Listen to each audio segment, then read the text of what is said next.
Et donc, nous avons vu la semaine passée que nous aussi, si nous voulons aller loin avec Jésus, si nous ne voulons pas rester tout simplement au rivage de la mer, si nous ne voulons pas rester sur les bords de la mer, mais si nous voulons aller en eau profonde, nous devons apprendre à faire des sacrifices. Parce que la vie chrétienne est faite de sacrifices. Nous devons nous imposer un certain nombre de restrictions, un certain nombre de disciplines pour pouvoir aller loin avec Dieu.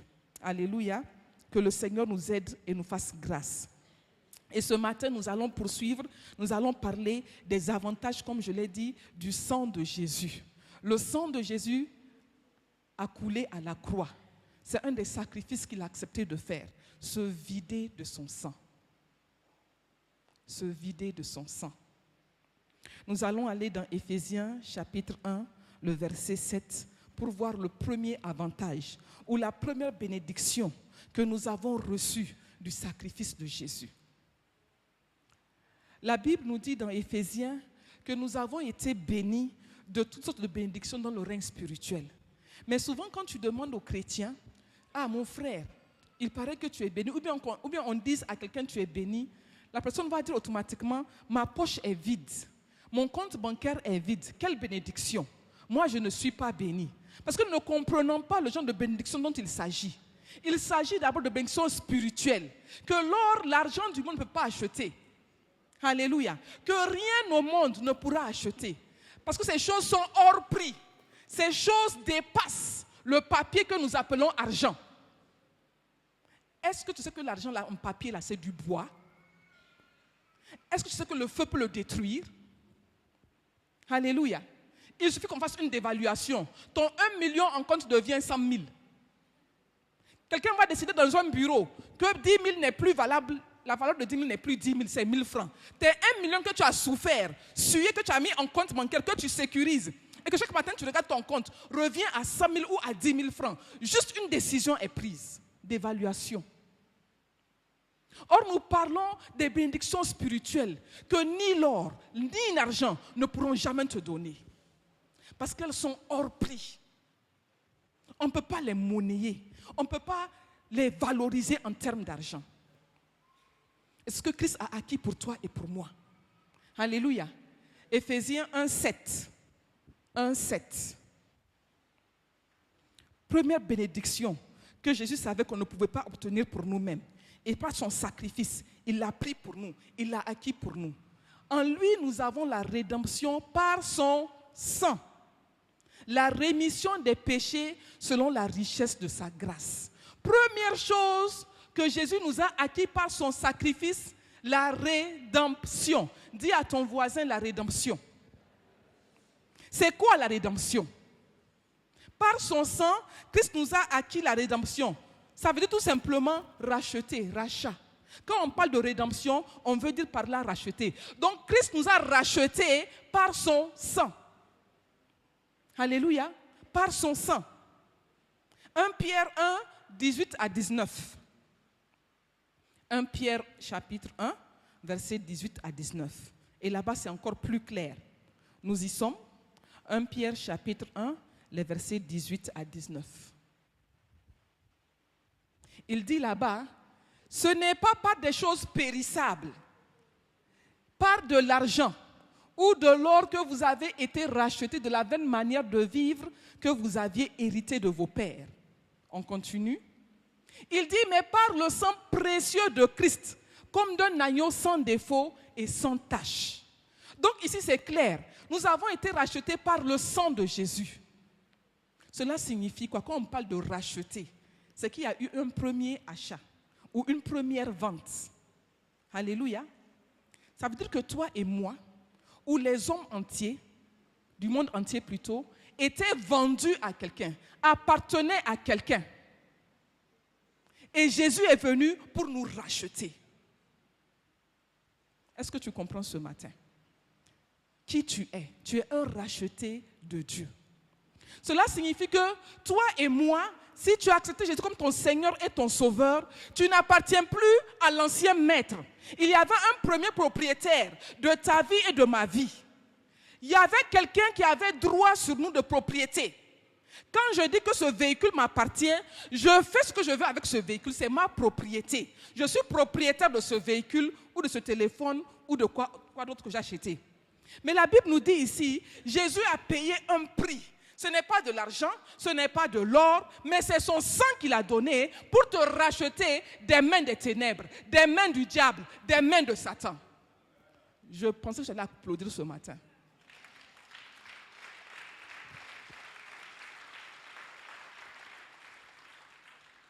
Alléluia. Donc tu n'appartiens plus au diable. Je n'appartiens plus aux ténèbres. Cela signifie quoi? Le diable n'a plus le droit de faire ce qu'il veut avec ma vie. Il n'a plus le droit de décider sur ma destinée. Parce que j'ai un nouveau maître, un nouveau propriétaire. Je suis la propriété de Dieu. Waouh! Je suis la propriété de Dieu. S'il y a quelqu'un qui doit décider sur ma vie, c'est celui qui m'a racheté à présent. Celui à qui j'appartiens. Cela signifie quoi encore? Le diable ne peut pas décider de ta vie, ni ton futur, ni ta destinée. Il ne peut plus décider. Il n'est plus le maître. S'il y a quelqu'un qui doit dire quelque chose sur ta vie, qui doit parler, et que cela a un effet, c'est Dieu. Une sœur m'a dit un jour, je rêve, je vois des tombes, je vois des cercueils, j'entends tu vas mourir. Elle était paniquée. Elle était dans tous ses états. Elle m'a appelé en pleurs. Elle pleurait.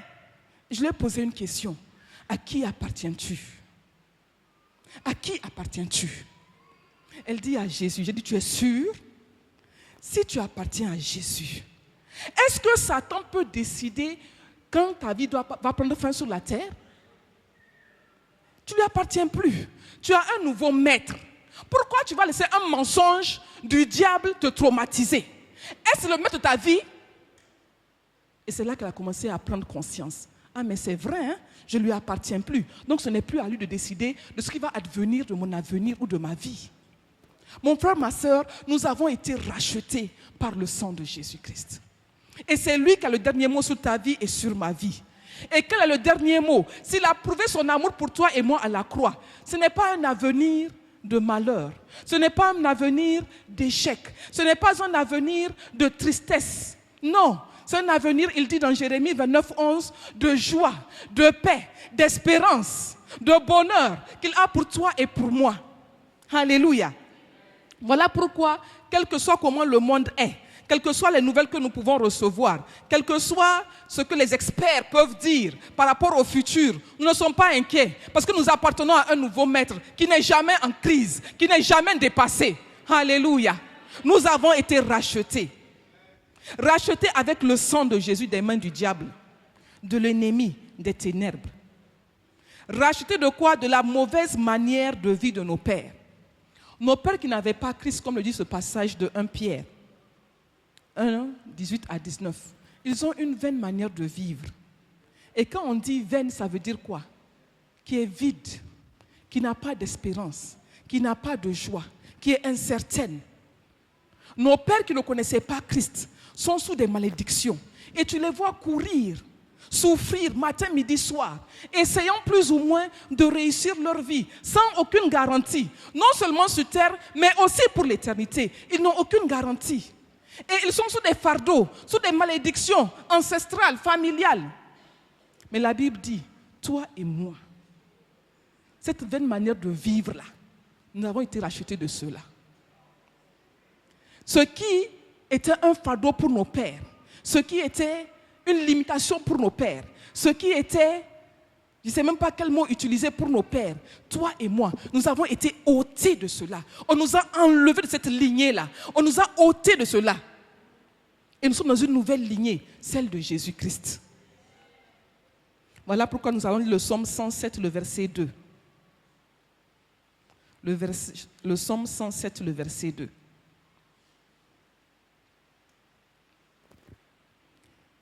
Psaume 107, verset 2.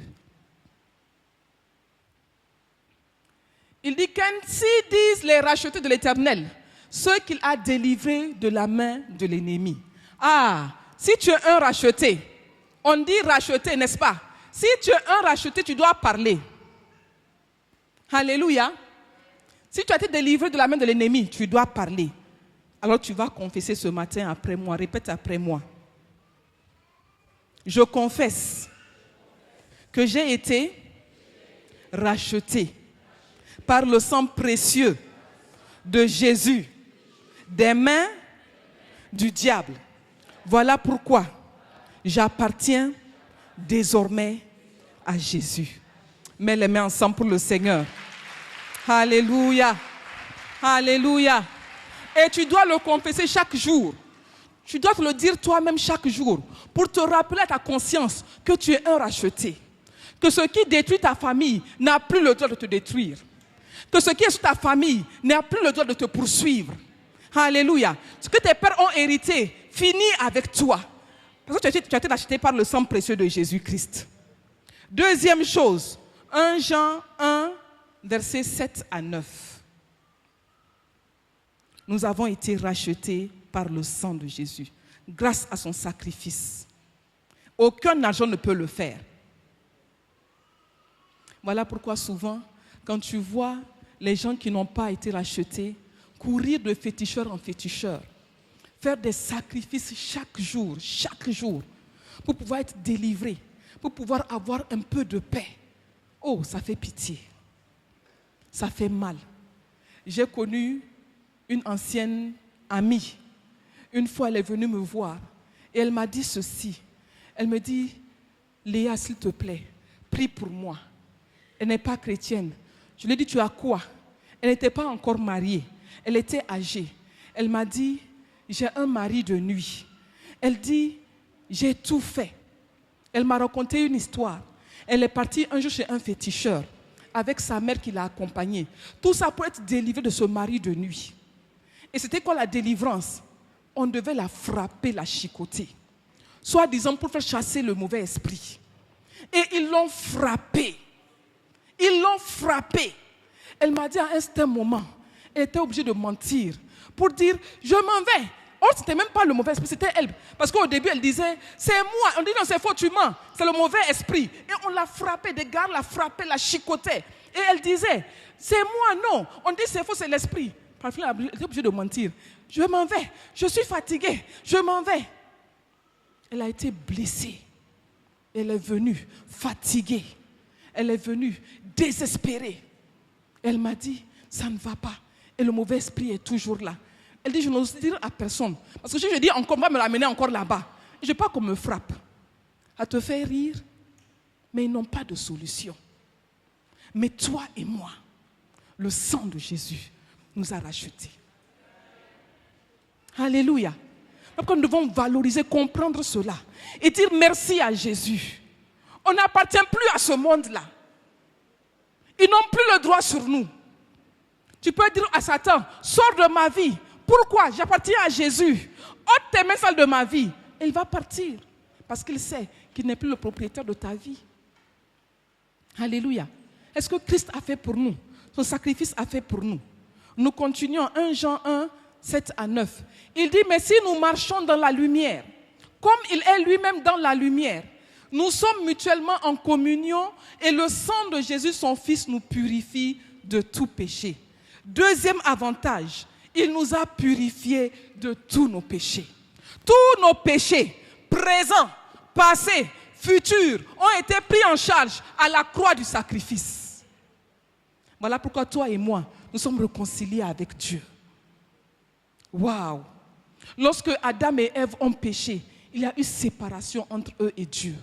Ils ont été chassés du jardin de Dieu qui symbolisait la présence de Dieu. Ils ont été éloignés de Dieu, séparés de Dieu par leur péché, par la chute. Mais voilà que Jésus est venu payer le prix à la croix pour ôter le péché qui nous séparait d'avec Dieu. Il s'agit d'un lavage continu. Ce n'est pas un lavage juste pour un temps. Voilà pourquoi j'ai dit nos péchés passés, présents et futurs ont été pris en charge, lavés, balayés, nettoyés, purifiés par le sang de Jésus. Et aussi longtemps que nous demeurons en communion avec Dieu, que nous marchons dans la lumière, la Bible nous dit aussi longtemps que nous marchons dans la lumière, le sang de Jésus continue à nous purifier. Le sang de Jésus continue à nous laver. Et voilà pourquoi nous pouvons nous approcher de Dieu qui est saint. Aucun homme ne peut s'approcher de Dieu parce qu'il est saint. Mais toi et moi, lavés et purifiés par le sang de Jésus-Christ, nous pouvons nous approcher de Dieu. Et nous pouvons l'appeler Père. Il n'y a aucun péché qui résiste au sang de Jésus. C'est l'assurance que nous avons en Christ Jésus. C'est le bénéfice de son sacrifice à la croix que nous avons. Psaume 51, versets 1 à 5. Et on prend note Ésaïe 1, 8. Mais on ne va pas lire ce passage. Psaume 51, les versets 1 à 5. Et notez pour ceux qui notent, Ésaïe chapitre 1, le verset 8. Psaume 51, versets 1 à 5. Au chef des chantres, psaume de David. Lorsque Nathan le prophète vient à lui, après que David fut allé vers Bathsheba. Ô Dieu, aie pitié de moi dans ta bonté. Selon ta grande miséricorde, efface mes transgressions. Lave-moi complètement de mon iniquité et purifie-moi de mon péché.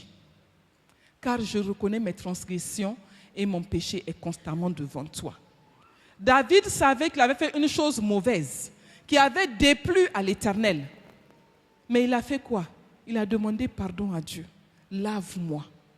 Toi et moi aujourd'hui, le sang de Jésus nous lave constamment. Voilà pourquoi dans 1 Jean chapitre 1, le verset 9, la Bible nous dit quoi? Quand nous péchons, nous pouvons venir au trône et nous pouvons dire à Dieu, pardonne-moi. Si nous confessons nos péchés, il est fidèle et juste pour nous laver, nous purifier de toute iniquité. Tout cela à cause du sang de l'agneau. Alors ce matin, tu vas répéter après moi. Tandis que je marche dans la lumière, le sang de Jésus me lave continuellement de tout péché. Merci Seigneur. Alléluia. Si tu sais que tu es pardonné de tous tes péchés, il n'y a plus de culpabilité. Tu n'as pas à avoir peur de t'approcher de Dieu. Parce que son sang te lave constamment. Beaucoup de gens ont peur de prier. Quand on dit prie, non, je suis trop mauvais. Non, ce n'est pas bon. Hey, est-ce que tu connais ma vie? Et Satan vient te mentir chaque jour. Tu te rappelles, hier, tu as fait ça, tu as volé. Et tu dis, c'est vrai, hein? Est-ce que Dieu va me pardonner encore? Il va revenir encore demain. Tu vas commencer à jouer, à sourire, à avoir la joie, à louer Dieu. Satan viendra. Tu as oublié hier nuit. Toi et moi, on était ensemble, non? Je te voyais. Et tu es comme ça encore. Et ta joie disparaît. Ta paix disparaît. Tu commences encore à louer, il revient. Avant-hier, ce n'est pas toi qui as fait ça. Et tu es comme ça encore. Et constamment, il te ramène en arrière. Parce que tu n'as pas compris que le sang de Jésus te lave de tout péché. Et Dieu a dit quoi? Il dit quand il nous pardonne, il dit il oublie. Comme si on n'a jamais péché. Alléluia. Et c'est le sang qui fait cela. Le sang de Jésus qui fait cela. Un pardon réel et éternel. Voilà pourquoi on doit être conscient, accepter le pardon de Dieu, confesser nos péchés, nous pardonner nous-mêmes et continuer avec Dieu. Ce matin, l'homme de Dieu a dit, on ne peut pas venir dans la présence de Dieu s'il n'y a pas de joie. Qu'est-ce qui enlève ta joie? Est-ce le péché? Laisse-moi te dire, cela a été pris en charge à la croix. Alléluia. Et voilà pourquoi aussi tu dois pardonner à ton frère et à ta sœur. Si tu sais que chaque jour, le sang de Jésus te purifie de tout péché, toi aussi apprends à pardonner. Toi aussi libère. Toi aussi pardonne. Parce que tu as été pardonné. Et n'abuse pas de la grâce. Troisième avantage. Romains chapitre 5, verset 9. À plus forte raison donc, maintenant que nous sommes justifiés par son sang, nous sommes justifiés. C'est comme si on parle en justice. Et les juges te déclarent acquitté, juste. Tu n'es pas coupable. Est-ce que Christ a fait pour nous? Pourtant, on était coupable. Mais la Bible dit quoi? Il a pris nos péchés. Il a pris nos iniquités. Il a pris notre culpabilité sur lui afin de nous rendre justes devant Dieu. Nous sommes devenus justes. Nous sommes justifiés. Voilà pourquoi le diable ne peut pas t'accuser. Romains 8, 33. Romains 8, 33. Et après, nous allons prendre Zacharie 3, verset 1 et verset 3 à 5. Parce que tu dois comprendre qu'est-ce que la justification te fait. Romains 8, 33 nous dit, « Qui accusera les élus de Dieu? C'est Dieu qui justifie. » Zacharie 3, 1, 3 à 5. C'est Dieu qui justifie. Si Dieu, qui est le saint des saints, le juste, le grand juste, dit qu'il t'a justifié, qui peut te condamner encore? Une fois que le juge t'a déclaré non coupable, qui peut te condamner encore? Personne. C'est lui qui est le véritable juste. S'il y a eu péché contre quelqu'un, c'est contre Dieu. S'il y a eu offense contre quelqu'un, c'est contre Dieu. S'il y a quelqu'un qui est juste dans la condamnation, c'est Dieu. Mais ce même Dieu dit, je t'ai justifié. Je te maintenant non coupable devant moi. Qui peut encore te condamner? Zacharie 3, verset 1 et après les versets 3 à 5.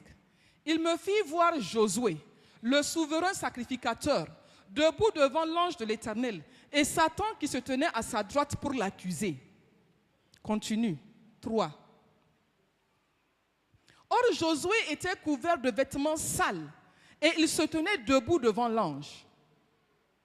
L'ange, prenant la parole, dit à ceux qui étaient devant lui, « ôtez-lui les vêtements sales. » Puis il dit à Josué, « Vois, je t'enlève ton iniquité et je te revêts d'habits de fête. » 5. Je dis qu'on mette sur sa tête un turban pur. Et ils mirent un turban pur sur sa tête. Et ils lui mirent des vêtements. L'ange de l'Éternel était là. Et quand tu poursuis plus tard, on n'a plus parlé de Satan. Dans cette histoire, on parle de Josué, souverain sacrificateur. Il était devant le trône de Dieu. Mais la Bible nous dit que ses habits étaient sales. Sales à cause de quoi? À cause du péché. Et avec qui à sa droite? Quelqu'un pour l'accuser, Satan. Mais l'ange a fait une chose. Il dit, ok, Satan, tu l'accuses parce que son habit est sale, n'est-ce pas? Il dit, enlevez-lui ses habits sales. Et mettez-lui maintenant des vêtements propres, des vêtements purs, des vêtements lavés. Et à partir du moment où on a changé son vêtement, Satan a disparu. C'est ça la justification que Dieu nous a acquise par le sang de Jésus. Avant, Satan pouvait nous réclamer. Il pouvait nous accuser devant Dieu. Ah Dieu, tu as dit que si quelqu'un vole, il sera maudit. C'est dans la Bible. Donc quand tu voles, Satan vient dire quoi? Je dois le faire souffrir parce qu'il est maudit, parce qu'il a transgressé une loi. Satan dit quoi? Tu as dit Dieu que celui qui tue sera aussi tué. Il a tué quelqu'un, donc je dois aussi finir avec lui, je dois le tuer. Est-ce que Satan fait pour nous quand nous avons péché? Mais par le sang de Jésus, qu'est-ce qui s'est passé? Dieu a enlevé nos iniquités, et nous sommes devenus purs. Donc il n'y a plus d'accusation, il n'y a plus de condamnation à cause du sang de Jésus-Christ. Voilà pourquoi, quand Satan vient te trouver, commence à t'accuser, parle-lui, ouvre ta bouche et dis-lui, je suis justifié. Je suis déclaré non coupable.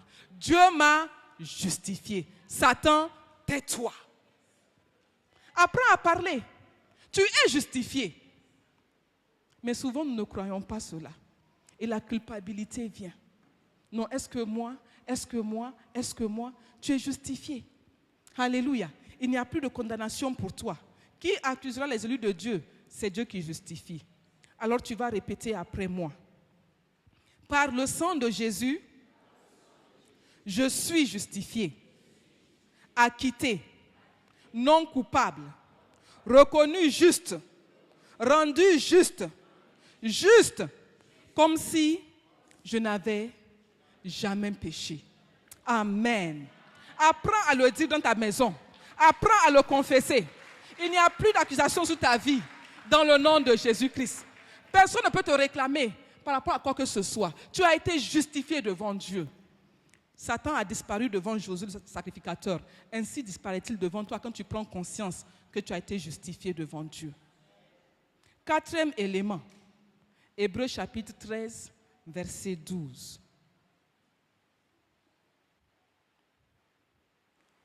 Qu'est-ce que le sang de Jésus nous a obtenu?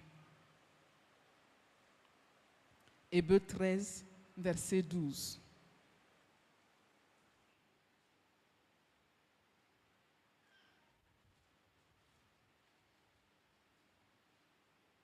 Nous y sommes. C'est pour cela que Jésus aussi, afin de sanctifier le peuple par son propre sang, a souffert hors de la porte. Qu'est-ce qu'il a fait? Sanctifié. Il nous a sanctifiés. 1 Corinthiens 6, 11, pour ceux qui prennent note. 1 Corinthiens 6, 11, et nous allons le lire. Et ensuite, Hébreux 12, 10. Hébreux 12, 10. Mais nous allons lire 1 Corinthiens 6, 11. Amen. Et c'est là ce que vous étiez quelques-uns de vous. Mais vous avez été lavés, mais vous avez été sanctifiés, mais vous avez été justifiés au nom du Seigneur Jésus-Christ et par l'Esprit de notre Dieu. Nous avons été sanctifiés. Mais ça veut dire quoi la sanctification? Sanctifier veut dire tout simplement être saint, rendu saint. Et ça veut dire quoi aussi? Être mis à part. Dis à ton voisin, tu as été mis à part. Alléluia. Tu as été mis à part. Tu as été séparé de tout ce qui était impur pour être rendu pur. C'est la sanctification. Avant, on était impur à cause du péché. On ne pouvait pas s'approcher de Dieu à cause du péché. On était souillé, impur. Mais à cause du sang de Jésus-Christ, nous avons été sanctifiés, mis à part. Tu es séparé, un peuple séparé, une personne mise à part. Est-ce que tu comprends cela, mon frère, ma soeur? Tu ne peux pas être comme les autres. Tu ne peux pas te comporter comme les autres. Parce que tu as été mis à part, sanctifié. Tu as été rendu pur. Tu es à présent différent à cause du sang de l'agneau. Sur ta vie, il y a du sang. Le sang de Christ est sur ta vie. Tu as été marqué par le sang de Jésus-Christ. Tu es mis à part. Souvent, on ne comprend pas cela. Voilà pourquoi il n'y a aucune différence entre nous et les autres. Nous nous comportons comme les autres. Nous parlons comme les autres. Même attitude, même comportement. Pourquoi? Parce que nous n'avons pas compris que nous avons été sanctifiés, mis à part.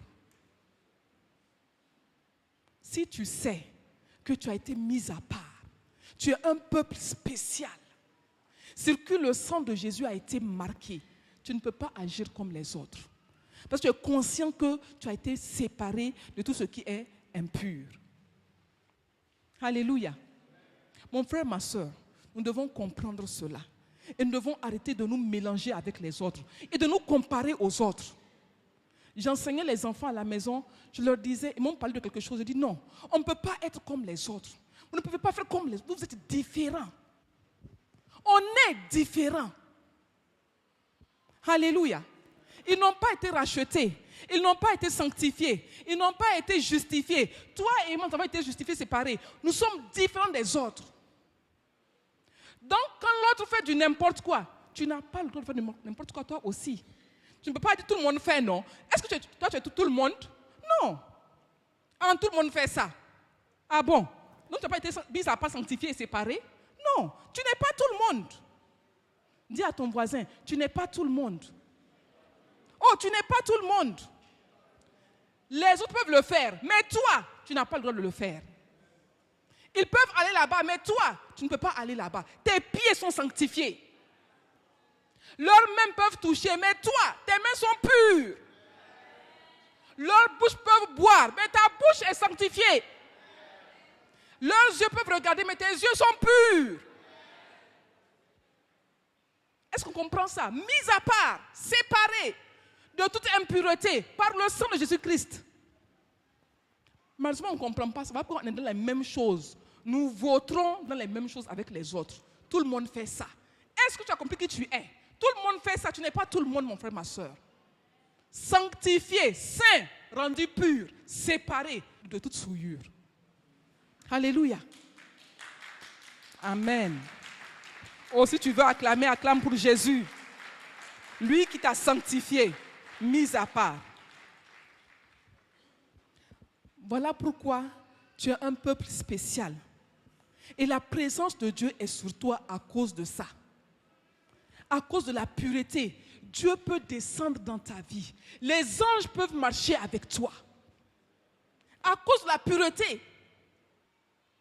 Mais si on ne comprend pas ça, et on est dans les mêmes choses que les autres, la présence de Dieu n'est pas là. Pourquoi? Parce qu'on n'a pas compris qui nous sommes. Alors répète après moi.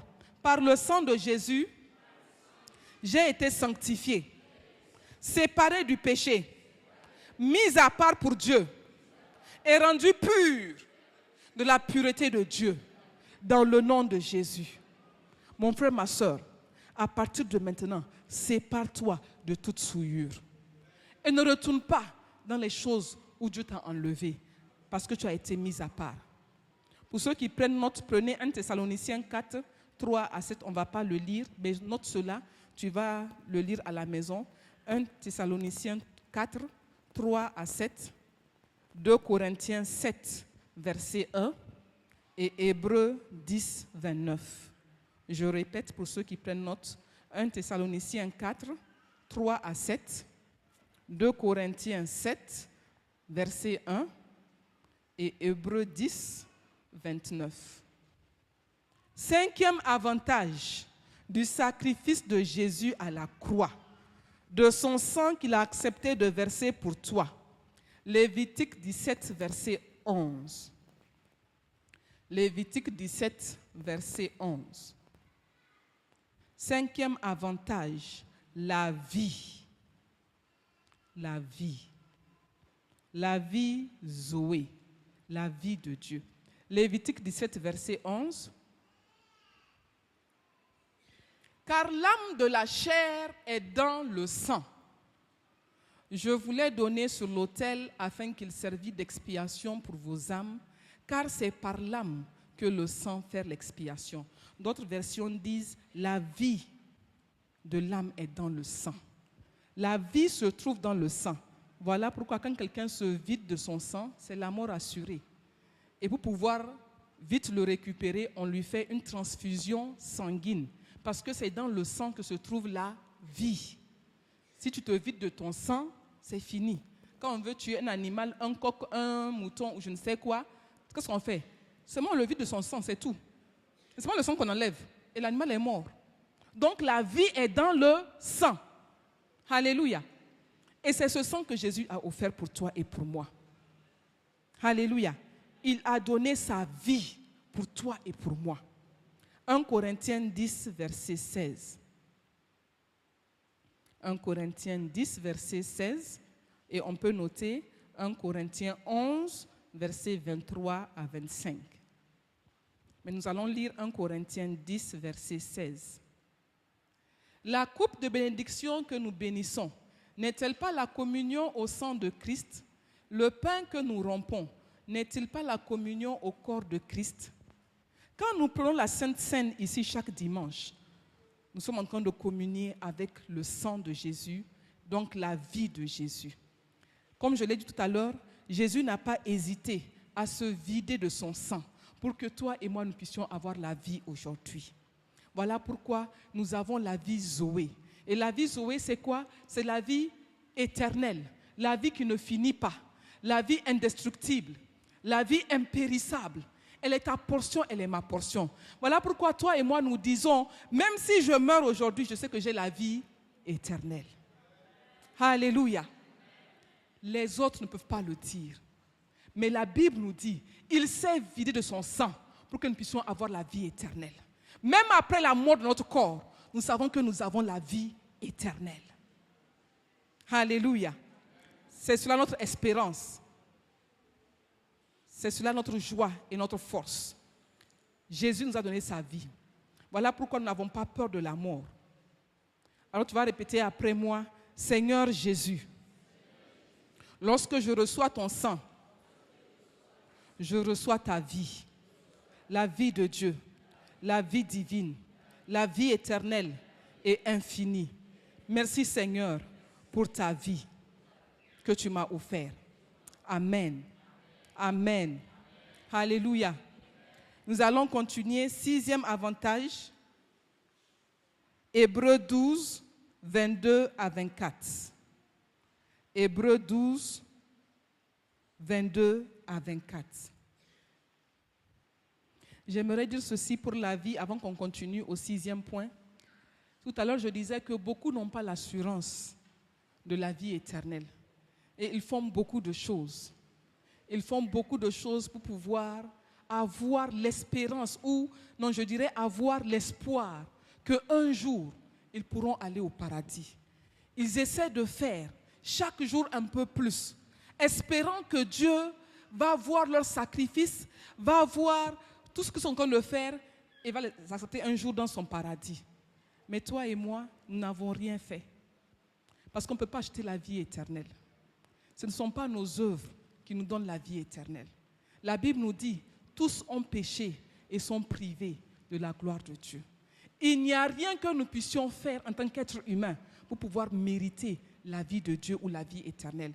Il n'y a rien que nous puissions donner sur cette terre pour pouvoir dire, ou bien faire, pour pouvoir dire à Dieu, quand je vais mourir, accorde-moi la vie éternelle. Non, c'est lui qui a décidé. Parce qu'il sait bien que nous-mêmes, par notre propre force, ne pouvons pas le faire. Il le sait. Voilà pourquoi il a pris l'initiative de venir lui-même se sacrifier à la croix, mourir à la croix, pour nous offrir cette vie gratuitement. Gratuitement. Gratuitement. Tu n'as rien payé, tu n'as rien donné, tu n'as rien fait. Tu as la vie éternelle gratuitement. Gratuitement. Sans rien faire. Tu es là couché pété, on t'offre la vie éternelle. Voilà pourquoi beaucoup disent que non, c'est trop facile. Mais pourtant, on ne veut pas accepter. Qu'est-ce qu'on peut faire pour pouvoir acheter la vie éternelle? J'ai dit l'argent, l'or ne peut pas nous offrir cela. Que peux-tu donner, homme, pour pouvoir avoir la garantie d'avoir le paradis demain? Tu ne peux pas. Il y a ce que nous pouvons faire. Ce ne sont pas les œuvres. Pourquoi? Tu fais 2 œuvres bonnes, tu feras 10 dans l'heure qui vient. On ne peut pas. Il a fallu que lui-même prenne l'initiative et vienne donner sa vie.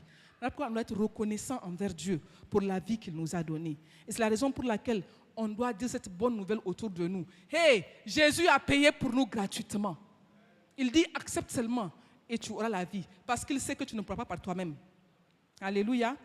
Hébreux 12, 22, 24 dit, mais vous êtes approchés de la montagne de Sion, vous êtes approchés, de la montagne de Sion, de la cité du Dieu vivant, la Jérusalem céleste, des myriades qui forment le cœur des anges,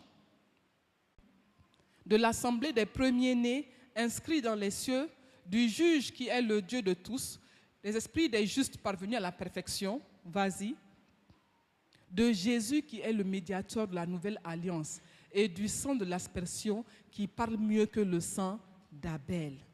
Le sang de Jésus fait quoi? Alléluia. Le sang de Jésus parle mieux que le sang d'Abel. Le sang de Jésus parle en notre faveur. C'est un sang éternel qui a une valeur éternelle. Parce qu'il est l'agneau parfait de Dieu. Et il a présenté son sang devant le trône de Dieu. Donc son sang parle en notre faveur constamment.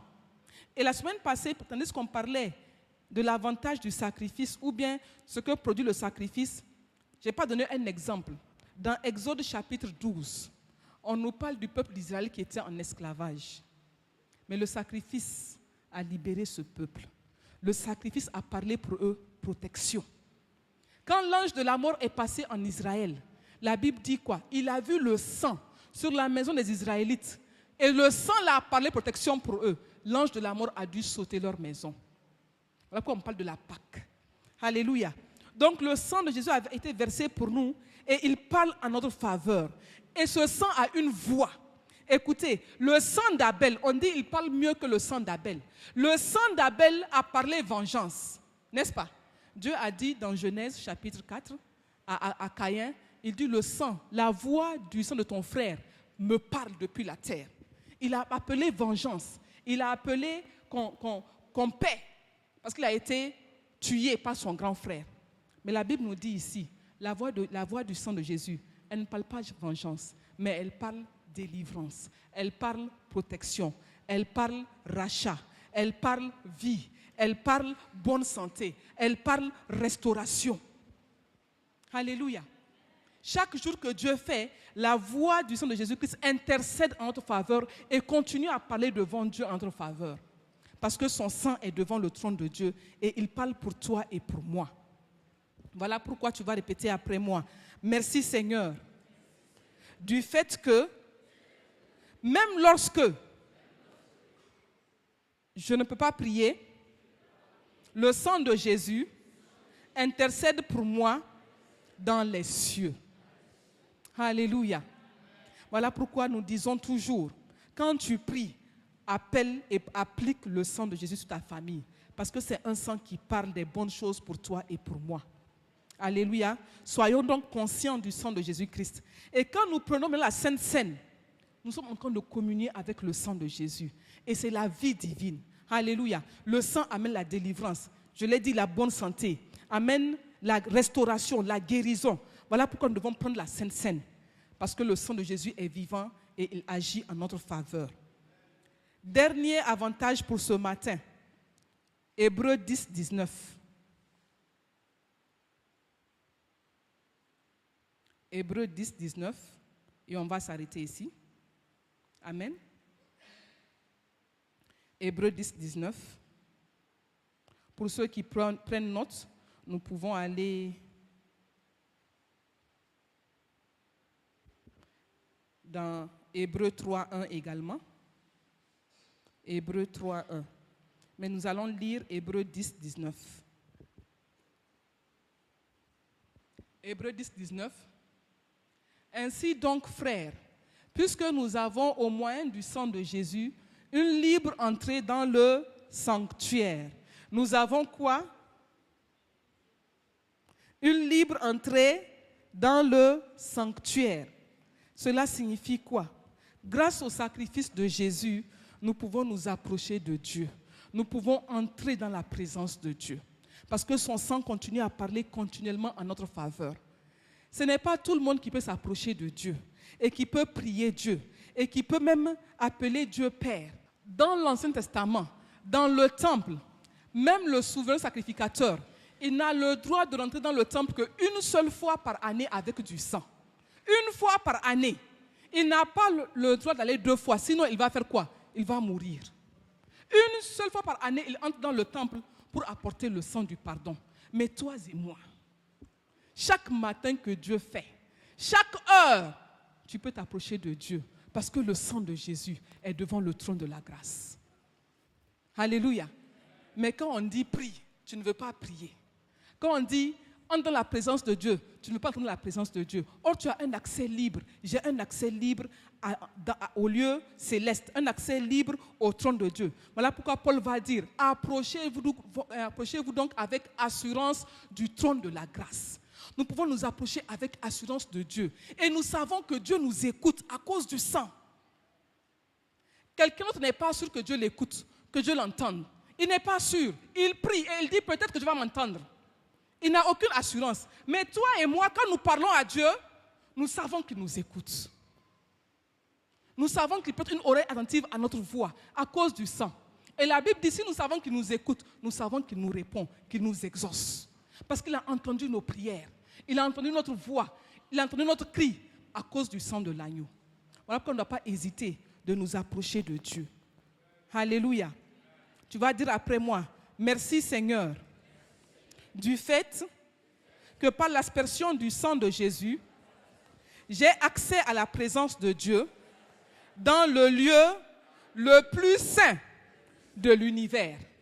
J'ai un accès éternel et continu grâce au sang de Jésus. Merci Seigneur. Alléluia. Tu as accès au lieu le plus saint de l'univers. Toi et moi, on peut rentrer dans le lieu le plus saint à cause du sang de l'agneau. Pas à cause de notre propre sang, mais à cause du sang de l'agneau. Voilà pourquoi n'ayons pas peur de nous approcher de Dieu. Le fils prodige, il avait compris qu'il pouvait s'approcher de son Père. Nous pouvons nous approcher de Dieu continuellement. Nous pouvons venir dans sa présence sans crainte, sans culpabilité, sans peur. Et voilà pourquoi nous devons apprendre à chérir la présence de Dieu. Alléluia. Nous sommes arrivés à la fin. Et comme je l'ai dit ce matin, nous avons vu 7 avantages du sacrifice de Dieu, de Jésus. 7 avantages du sang de Jésus qui a coulé sur la croix. Premier avantage, nous avons dit la rédemption. Nous avons été rachetés. Deuxième avantage, il nous a lavés de tous nos péchés. Troisième avantage, il nous a rendus justes, il nous a justifiés. Troisième avantage, il nous a sanctifiés, il nous a mis à part. Quatrième avantage, nous avons la vie de Dieu. Sixième avantage, son sang parle en notre faveur. Et dernier avantage, nous avons accès à la présence glorieuse de Dieu. Alors élève ta voix et commence à dire merci à Dieu ce matin pour son sang. C'est la semaine de la Pâque. Dis-lui merci. Et tandis que tu lui dis merci, tu vas lui demander encore, Seigneur, donne-moi la révélation de toutes ces bénédictions. Je les ai entendues, mais je ne les discerne pas correctement. Je ne les comprends pas correctement. Seigneur, aide-moi à comprendre, afin de prendre avantage, afin de jouir des bénédictions liées au sang de Jésus qui a été versé pour moi. Seigneur, merci pour ton sang. Dans le nom de Jésus, amen.